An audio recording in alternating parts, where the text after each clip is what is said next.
ఇండియాలో ఎండ వాసిపోతుంది. ఈ ఫోటో చూడండి, శాటిలైట్ నుంచి చూస్తే మన ఇండియా అనేది ఇలా కనబడుతుంది. ఇప్పుడు ఇండియాలో Africa, Saudi Arabia, Oman, Sudan దేశాలలో కంటే ఎక్కువ హీట్ అనేది ఉంది. ఇదైతే నేషనల్ ఎమర్జెన్సీ అండ్ ఇది స్టార్టింగ్ మాత్రమే. ఈ ఇయర్ ఇండియాలో హాటెస్ట్ సమ్మర్ అనేది ఉంటుంది. అంటే ముందు పరిస్థితి అనేది చాలా భయంకరంగా ఉండబోతుంది అన్నమాట. అండ్ ఈ ఎండ వల్ల అయితే మన ఇండియా పేద దేశంగా మారబోతుంది. ఎలాగంటారా?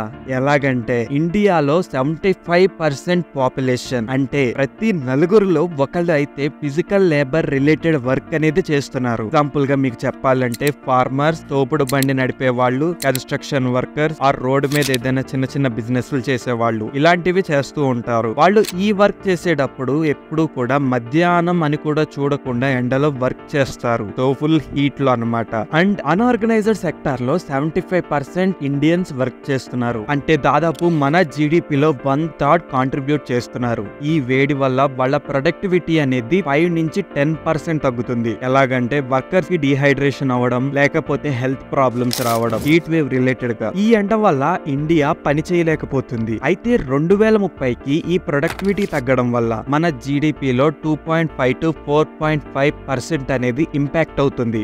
అంటే దీని అర్థం సుమారు $126 బిలియన్ ఎవ్రీ ఇయర్ మనం లాస్ అవుతాం. అయితే 2050 లోపు క్లైమేట్ చేంజ్ అయ్యి ఎఫెక్ట్ అయ్యే దేశాలలో మన ఇండియా నెంబర్ 3 ప్లేస్ లో ఉంది. అయితే ఏమవుతుందిలే, అందరికి ఇప్పుడు ఏసీలు ఉన్నాయి, అందరూ కూల్ గా ఉంటారు అనుకుంటారు. బట్ ఏసీలు అనేవి మన టెంపరేచర్ ని కూల్ చేయట్లేదు, ఇంకా హీట్ చేస్తున్నాయి. ఎలాగంటారా? ఏసీ వర్క్ అవ్వాలంటే ఎక్కువ మొత్తంలో దానికి ఎలక్ట్రిసిటీ సప్లై కావాలి. ఇండియాలో ఎక్కువ శాతం పవర్ అనేది థర్మల్ పవర్ ప్లాంట్స్ వల్ల అయితే ప్రొడ్యూస్ అవుతుంది. అంటే బొగ్గును మండించి ఎలక్ట్రిసిటీని చేయడం అన్నమాట. ఈ టైంలో ఎయిర్ లోకి CO2 అనేది చాలా అధిక మొత్తంలో రిలీజ్ అవుతుంది. అండ్ దీని కారణంగా పొల్యూషన్ పెరుగుతుంది. దీని కారణంగా మన అట్మాస్ఫియర్ లో టెంపరేచర్ అనేది ఎక్కువ అవుతుంది. ఇంటర్నేషనల్ యానాలజీ అసోసియేషన్ ఇండియాలో ఏసీ యూసేజ్ గురించి ఒక చిన్న డేటా రిలీజ్ చేసింది. అందులో ఏం తెలిసిందంటే ఇండియాలో ప్రతి 100 హౌసెస్ లో 25 హౌసెస్ కి అయితే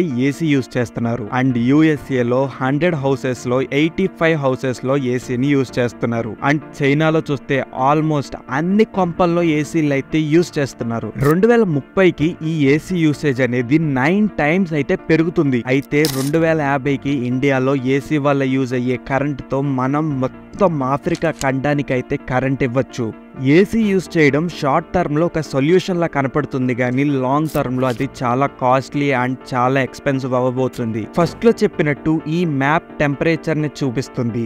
ఇక్కడ చూస్తే ఇండియా డార్క్ రెడ్ కలర్ లో ఉంది. అన్ని దేశాల కంటే డార్కెస్ట్ గా ఉంది. ఈ సంవత్సరం బాగా ఎఫెక్ట్ అయ్యే రాష్ట్రాల పేర్లు చెప్తున్నాను చూడండి. రాజస్థాన్, గుజరాత్, మధ్యప్రదేశ్, ఛత్తీస్గఢ్, మహారాష్ట్ర, ఒడిశా, కర్ణాటక అండ్ ఆంధ్రప్రదేశ్. ఇప్పటికైతే చాలా చోట్ల 38 డిగ్రీ సెంటిగ్రేడ్ టెంపరేచర్ అయితే కామన్ గా చూస్తున్నాం. అయితే హీట్ వేవ్స్ వచ్చినప్పుడు మాత్రం దాదాపు 45 డిగ్రీస్ కంటే ఎక్కువ టెంపరేచర్ అయితే ఉండొచ్చంట. అంటే ఈ సంవత్సరం చాలా వేడిగా ఉండబోతుంది.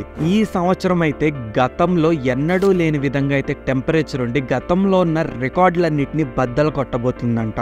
2023 సమ్మర్ లో ఇండియాలో ప్రతి రోజు ఇద్దరైతే వడదెబ్బ వల్ల చనిపోయారు. భయానక విషయం ఏంటంటే ఈ 2024 సమ్మర్ లో అంటే ఇప్పుడు ప్రతిరోజు లాస్ట్ ఇయర్ ఇద్దరు చనిపోతే ఈ సంవత్సరం ఇద్దరి కంటే ఎక్కువ చనిపోతారంట. ఇందాక చెప్పినట్లుగా మన ఎకనామీ అనేది బాగా దెబ్బతింటుంది. అండ్ మెయిన్ గా అగ్రి అండ్ ఆక్వాకల్చర్ అయితే బాగా డిస్టర్బ్ అవుతాయి. సో ఫుడ్ ప్రైజెస్ అనేవి బాగా ఎక్కువ రేంజ్ లో అయితే పెరిగే అవకాశం ఉంది. అండ్ మెయిన్ ప్రాబ్లం వచ్చేసరికి ఎలక్షన్స్.